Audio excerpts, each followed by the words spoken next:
Welcome to my YouTube channel. आज के इस वीडियो में हम एक्सरसाइज 8.1 के क्वेश्चन नंबर 8, 9 और 10 को पढ़ेंगे। क्वेश्चन नंबर 8 क्या है? ए बी सी डी एक आयत है जिसमें विकर्ण ए सी दोनों कोणों ए और सी को समद्विभाजित करता है। इसमें क्या दे रखा है? ए बी सी डी एक आयत है और जिसमें विकर्ण ए सी दोनों कोण ए और सी को समद्विभाजित करता है। इसका मतलब ये दोनों कोण आपस में बराबर है, ये वाला और ये कोण आपस में बराबर है। तो इसको कोण 1, इसको 2, इसको 3, इसको 4 दे देते हैं। अब हम क्या करेंगे? हमें क्या दे रखा है? दर्शाइए कि ए बी सी डी एक वर्ग है। वर्ग सिद्ध करना है हमें ए बी सी डी को। और सेकंड पार्ट क्या करना है? विकर्ण बी डी, ये वाला विकर्ण बी डी दोनों कोणों बी और डी को समद्विभाजित करता है। इन कोणों को समद्विभाजित करता है, ये हमें दिखाना है। तो इन कोणों को क्या क्या, इसको 5, इसको 6 और इसको 7, इसको 8 नाम दे देते हैं। अब हम क्या करेंगे? जो दे रखा है वो लिख लेंगे। तो दिया है, क्या दे रखा है हमें? ए बी सी डी एक आयत है। ए बी सी डी एक आयत है, ये एक आयत दे रखा है और इसमें क्या दे रखा है? ए सी विकर्ण दोनों कोणों ए और सी को समद्विभाजित करता है। दर्शाइए कि ए बी सी डी एक वर्ग है। यहाँ पे और क्या दे रखा है? कोण 1, ये ए सी विकर्ण इन कोण ए और कोण सी को समद्विभाजित करता है। इसका मतलब कोण 1 किसके बराबर है? कोण 2 के, और कोण 3 बराबर है कोण 4 के। अब हमें सिद्ध क्या करना है वो लिख देंगे। सिद्ध करना है, सिद्ध करना है हमें सिद्ध क्या करना है? ए बी सी डी एक वर्ग है। फर्स्ट पार्ट तो ए बी सी डी एक वर्ग है,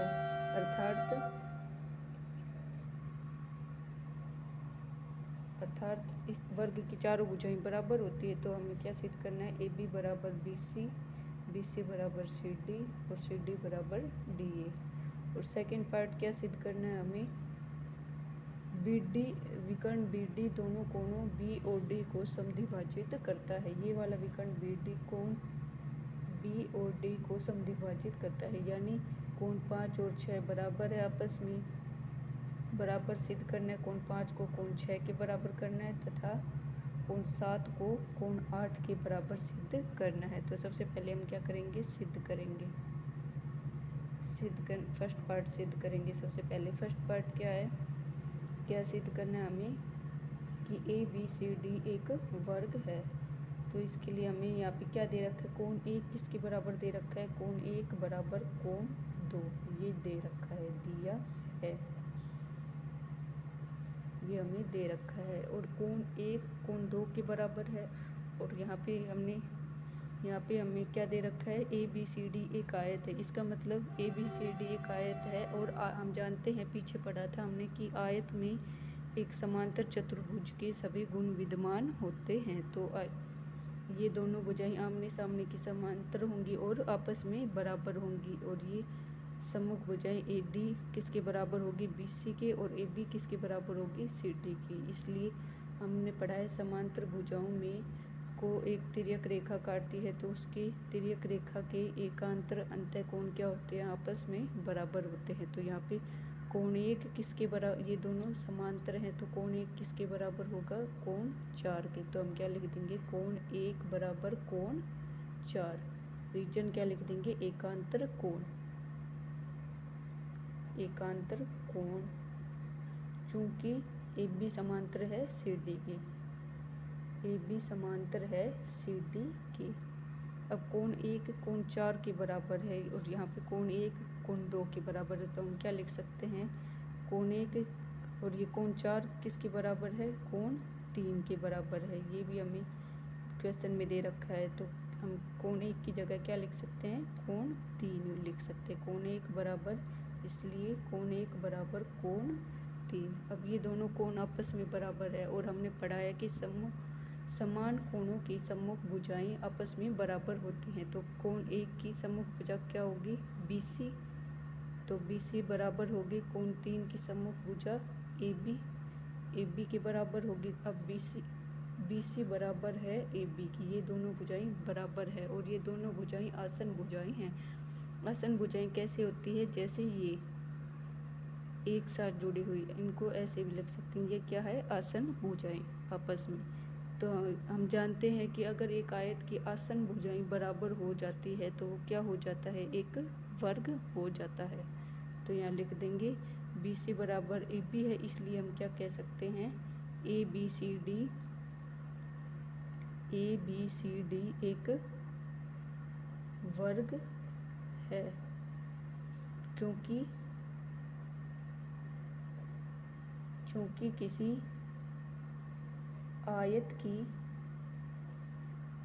किसी आयत की आसन भुजाएं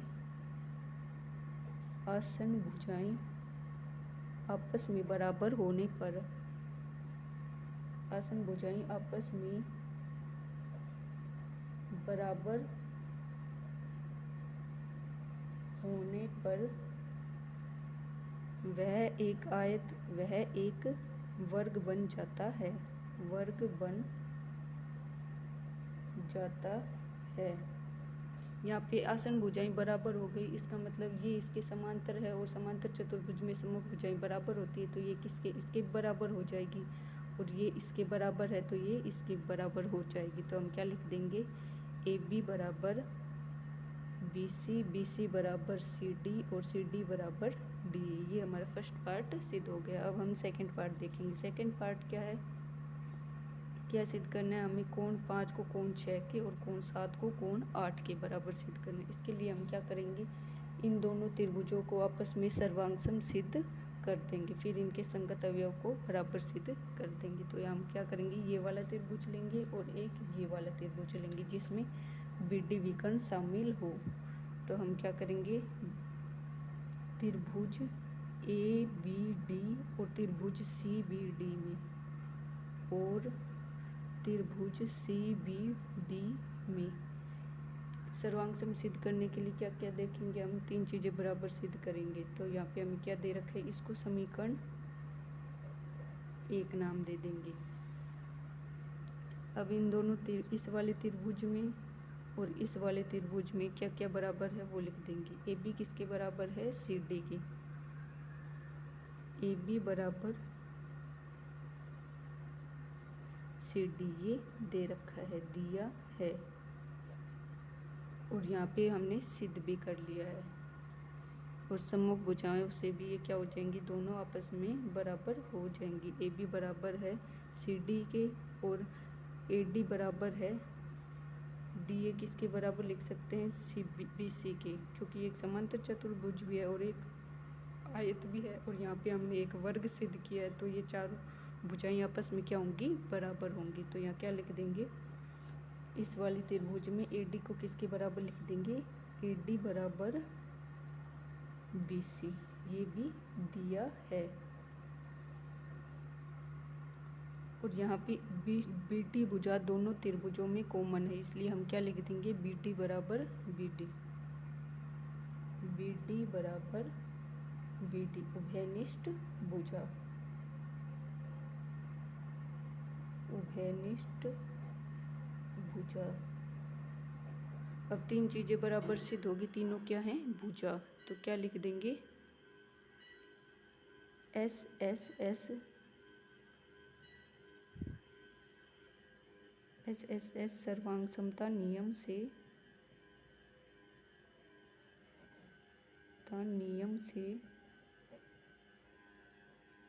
त्रिभुज ABD सर्वांगसम होगा त्रिभुज CBD के। अब ये दोनों त्रिभुज सर्वांगसम है तो इनके संगत अवयव भी क्या होंगे, बराबर होंगे। अब ये दोनों त्रिभुज सर्वांगसम सिद्ध हो गए, तो हम क्या लिख सकते हैं, कोण 5 किसके बराबर होगा, कोण 6 के, और कोण 7 कोण 8 के, क्योंकि संगत ये दोनों त्रिभुज सर्वांगसम है तो इनके संगत अवयव भी क्या होंगे, बराबर होंगे। तो हम क्या लिख देंगे, कोण 5 बराबर कोण 6 तथा कोण 7 बराबर कोण 8, किससे, CP CT से, CP सिटी से। अर्थात हम क्या लिख सकते हैं, अर्थात BD विकर्ण दोनों कोणों B और C को समद्विभाजित करता है, समद्विभाजित करता है। यही हमें सिद्ध करना था। अब हम पढ़ेंगे क्वेश्चन नंबर 9। क्वेश्चन नंबर 9 क्या है, समांतर चतुर्भुज ABCD की विकर्ण। ये एक समांतर चतुर्भुज है ABCD, इसकी विकर्ण BD इसका विकर्ण है। दो बिंदु P और Q इस प्रकार स्थित है कि DP बराबर DP, ये वाली भुजा किसके बराबर है, ये BQ के बराबर है। हमें दिखाना है, दर्शाइए कि त्रिभुज APD इस वाले त्रिभुज को CQB इस वाले त्रिभुज के सर्वांग दिखाना है। और सेकंड पार्ट AP को CQ के इक्वल दिखाना है। और थर्ड पार्ट में AQB सर्वांग है त्रिभुज CPD की। इस वाले त्रिभुज को इस वाले त्रिभुज के सर्वांग सिद्ध करना है और AQ को CP के बराबर सिद्ध करना है। और फिफ्थ पार्ट क्या है, APCQ को हमें एक समांतर चतुर्भुज दिखाना है। तो सबसे पहले हम क्या करेंगे, यहाँ पे हमें जो दे रखा है वो लिखेंगे। यहाँ पे हमें दे क्या रखा है, ABCD के विकर्ण। सबसे पहले क्या करेंगे, दिया है, क्या दे रखा है, ABCD के विकर्ण BD पर P और Q इस प्रकार स्थित हैं कि DP बराबर BQ है, ये हमें दे रखा है। और सिद्ध करने में हम ये सारा लिख देंगे, ये क्वेश्चन में है जो यहाँ पे बड़ा पड़ेगा, तो हम क्या सीधा ही सिद्ध करेंगे। तो सबसे पहले फर्स्ट पार्ट सिद्ध करेंगे। फर्स्ट पार्ट में हमें क्या सिद्ध करना है, APD को CQB की APD को इस त्रिभुज के CQB के सर्वांग सिद्ध करना है। तो सबसे पहले हम क्या करेंगे, इनका नाम लिख लेंगे। AP त्रिभुज APD और त्रिभुज CQB में,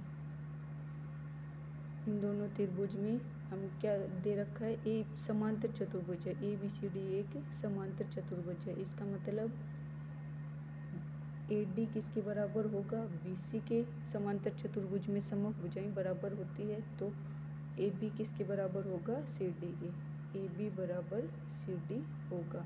तो यहाँ पे हम क्या करेंगे, इस वाले त्रिभुज और इस वाले त्रिभुज को सर्वांग सिद्ध करना है। ये भुजा इसके बराबर है होगी और ये भुजा इस भुजा के बराबर होगी, क्योंकि ये हमें क्वेश्चन में दे रखा है ABCD एक समांतर चतुर्भुज है। तो हम क्या करेंगे, सबसे पहले इन दोनों त्रिभुज में क्या क्या बराबर है, AD किसके बराबर है, BC के। तो AD बराबर BC ये दे रखा है, दिया है। अब यहाँ पे ये देखेंगे कि ये दोनों समांतर भुजाएं हैं और आपस में बराबर भी होती हैं, तो इनके ये कोण आपस में क्या हो जाएंगे, एकांतर कोण होंगे। एकांतर कोण क्या होते हैं और आपस में बराबर होते हैं। तो यहाँ इसको कोण 1 और इसको कोण 2 नाम दे देंगे। तो कोण 1 किसके बराबर होगा, कोण 2 किसके बराबर होगा, कोण 1 की। तो ये भी हमें रीजन क्या लिख देंगे, एकांतर कोण। एकांतर कोण, चूंकि AD समांतर है BC के। अब ये कोण इसके बराबर हो गया और यहाँ पे हमें क्या दे रखा है, ये एक समांतर चतुर्भुज है। और यहाँ पे हमें दे रखा है DP बराबर BQ। तो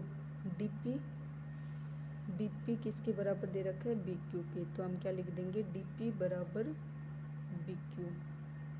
इन दोनों त्रिभुजों में ये हमें दे रखा है, दिया है। इसलिए तीन चीज़ें बराबर हो गई, ये भुजा, कोण, भुजा। तो कौन सा नियम लगेगा, SAS। अतः SAS सर्वांग समता नियम से त्रिभुज ए पी डी सर्वांग सम होगा त्रिभुज सी क्यू बी के। अब ये दोनों त्रिभुज सर्वांग सम सिद्ध कर दिए, फर्स्ट पार्ट सिद्ध हो गया और अब हम सेकंड पार्ट सिद्ध करेंगे। सेकंड पार्ट क्या है, ये दोनों त्रिभुज सर्वांग सम है आपस में, तो इनके संगत अवयव भी क्या होंगे, बराबर होंगे। अब ए पी डी में ही ए पी भुजा आ रही है और सी क्यू डी में सी क्यू भुजा आ रही है, तो ये दोनों त्रिभुज सर्वांग सम सिद्ध कर दिए, तो इनके संगत अवयव क्या होंगे, बराबर होंगे। तो हम क्या लिख देंगे, ए पी बराबर होगा सी क्यू के। क्यों, क्योंकि सी पी सी टी से सर्वांग सम त्रिभुजों के संगत अवयव बराबर होते हैं। अब हम थर्ड पार्ट देखेंगे। त्रिभुज ए क्यू बी सर्वांग सम है, त्रिभुज सी पी डी के सर्वांग सम सिद्ध करना है। इस त्रिभुज को ए क्यू बी इस वाली त्रिभुज को इस वाली त्रिभुज के सर्वांग सम सिद्ध करना है। तो सबसे पहले हम क्या करेंगे, त्रिभुज ए क्यू बी और त्रिभुज सी पी डी में क्या क्या दे रखा है वो लिख लेंगे। ए बी किसकी बराबर है, सी डी की। ए बी बराबर सी डी ये दिया है, और ये वाली भुजा इस वाली भुजा के बराबर है, तो हम क्या लिख देंगे, बी क्यू बराबर पी डी। ये भी हमें दे रखा है क्वेश्चन में, तो क्या लिख देंगे, दिया है। अब ये दोनों समांतर भुजाएं हैं, तो इनकी संगत कोण भी क्या होंगे, एकांतर कोण बराबर होंगे। ये वाला कोण इस वाले कोण के बराबर होगा, इसको नाम दे देंगे कोण 3, इसको 4। तो कोण 3 किसके बराबर होगा, कोण 4 की। रीजन क्या दे देंगे, एकांतर कोण। एकांतर कोण चूंकि ए बी किसके समांतर है, सी डी के। अब 3 चीज़ें बराबर सिद्ध कर दी। ये कोण कौन सी है, भुजा कोण भुजा, ये भुजा है और ये कोण है और ये भुजा। तो एस ए एस सर्वांग समता नियम से क्या हो जाएगा, त्रिभुज ए क्यू बी सर्वांग सम होगा त्रिभुज सी पी डी के। अब ये दोनों त्रिभुज, ये वाला त्रिभुज और ये दोनों त्रिभुज सर्वांग सम हो गए, तो इनके संगत अवयव भी क्या होंगे, बराबर होंगे। तो फोर्थ पार्ट क्या है, सेम फर्स्ट और सेकंड जैसा ही है। फोर्थ पार्ट में हमें क्या सिद्ध करना है, ए क्यू बराबर सी पी, ए क्यू को सी पी के बराबर सिद्ध करना है। तो ए क्यू बराबर सी पी हो जाएगा। ये ए क्यू भुजा सी पी के बराबर हो जाएंगे, क्योंकि इन दोनों त्रिभुजों को हमने सर्वांग सम सिद्ध कर दिया है। तो हम क्या लिख देंगे, C P C T C. और ए क्यू भुजा इस वाली त्रिभुज में शामिल है और पी सी भुजा इस वाले त्रिभुज में शामिल है, तो ये इनके संगत अवयव होंगे। तो इनके संगत अवयव क्या होंगे, बराबर होंगे। तो ये हमने दिखा दिया। अब फिफ्थ पार्ट क्या है, फिफ्थ पार्ट में हमें क्या करना है, ए पी सी क्यू एक समांतर चतुर्भुज है। इस चतुर्भुज को ए बी सी क्यू को हमें एक समांतर चतुर्भुज सिद्ध करना है। अब हमें यहाँ पे क्या क्या सिद्ध कर दिया, इसको इक्वेशन फर्स्ट दे देंगे, इसको सेकंड दे देंगे। तो हम क्या लिख देंगे, समीकरण 1 वह 2 से ए पी बराबर सी क्यू दे रखा है और ए क्यू बराबर सी पी दे रखे, यानी ए पी तो सी क्यू के बराबर दे रखी है और ए क्यू को पी सी के बराबर दे रखी है। ये भुजा इसके बराबर है और ये भुजा इसके बराबर सिद्ध करी है हमने। तो ये हम जानते हैं कि ये एक समांतर चतुर्भुज का गुण होता है कि इसकी सम्मुख भुजाएं आपस में बराबर होती है। इसलिए हम क्या लिख देंगे, अतः चतुर्भुज ए पी सी क्यू एक समांतर चतुर्भुज है क्योंकि इसकी सम्मुख भुजाएं बराबर है, क्योंकि इसकी सम्मुख भुजाएं आपस में बराबर हैं,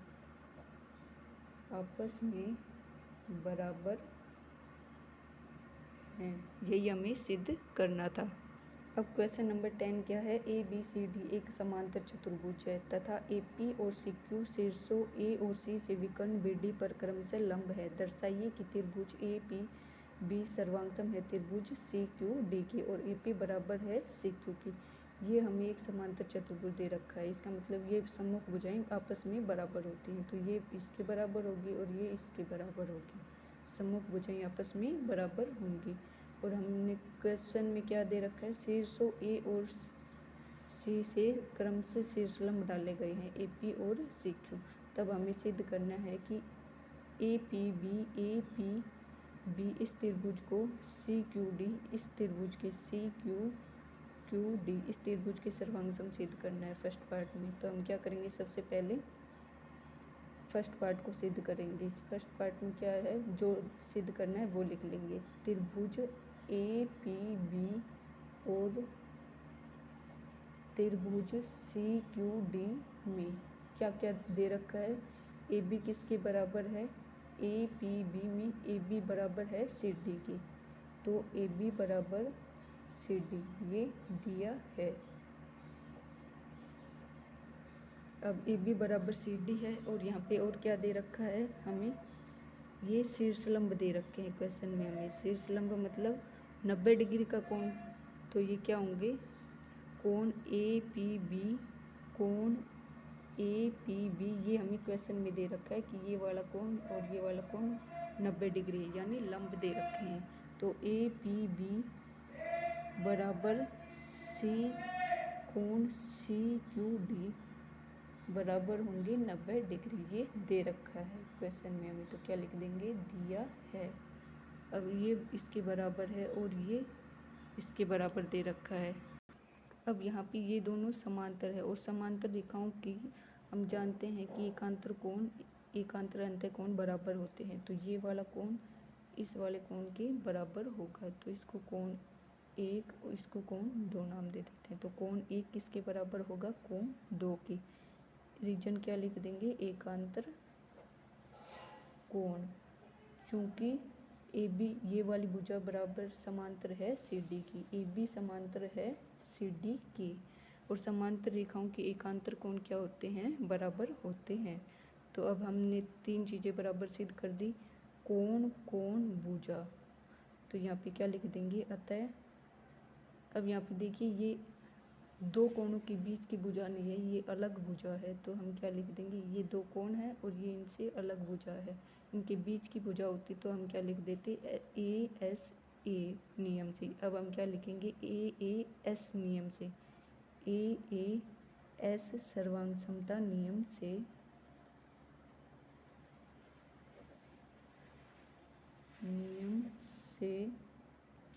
त्रिभुज APB सर्वांगसम होगा त्रिभुज CQD के। अब इन दोनों को सर्वांगसम सिद्ध कर दिए, त्रिभुज इस त्रिभुज के सर्वांगसम हो गए। अब हमें सेकंड पार्ट क्या करना है, AP बराबर CQ। हम जानते हैं कि सर्वांगसम त्रिभुजों के संगत अवयव बराबर होते हैं, इसलिए क्या लिख देंगे, AP बराबर ये त्रिभुज इसके सर्वांगसम है, तो इनके संगत अवयव क्या होंगे, बराबर। तो AP किसके बराबर होगी, CQ की। तो क्या लिख देंगे, AP बराबर CQ। रीजन क्या लिख देंगे, CP CT से सर्वांगसम त्रिभुजों के संगत अवयव बराबर होते हैं।